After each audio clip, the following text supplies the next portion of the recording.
আমাদের বিদেশে শ্রমিক পাঠাতে কেন 4 লাখ 5 লাখ 6 লাখ টাকা করে লাগবে? তাদের রেমিটেন্সটা আমরা গুনছি না প্রতিদিন গড়ে 12টা করে লাশ আসে, গুনছি না তারা দেশে ফিরে এসে তারপরে কি করে।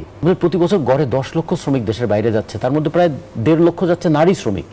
আচ্ছা, কত অমানবিক কাজের মধ্যে তারা যুক্ত থাকছেন। এর মধ্য দিয়ে দুটো পয়সা আমাদের আসে, কিন্তু কি পাই এবং কি হারাই। বাংলাদেশে মাইগ্রেশন কস্ট হচ্ছে সবচেয়ে বেশি, নেপালের চেয়েও বেশি, শ্রীলঙ্কার চেয়ে বেশি, ভারতের চেয়ে বেশি। আমাদের বিদেশে শ্রমিক পাঠাতে কেন 4 লাখ 5 লাখ 6 লাখ টাকা করে লাগবে? প্রথমত ওখানে গিয়ে এসে কম পয়সায় শ্রম বিক্রি করে, দ্বিতীয়ত যাওয়ার খরচটা বেশি। ফলে 3 বছর পরে যখন তার ফিরে আসার সময় হয়, তখন দেখে যে টাকা খরচ করে সে গিয়েছিল, রিটার্ন করার পর রিটার্নিং মাইগ্রেন্টটা একটা সমস্যায় পড়ে যায়।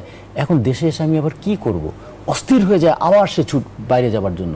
ফলে এই বিদেশ প্রত্যাগত শ্রমিকরা, তাদের রেমিটেন্সটা আমরা গুনছি না প্রতিদিন গড়ে 12টা করে লাশ আসে, গুনছি না তারা দেশে ফিরে এসে তারপরে কি করে।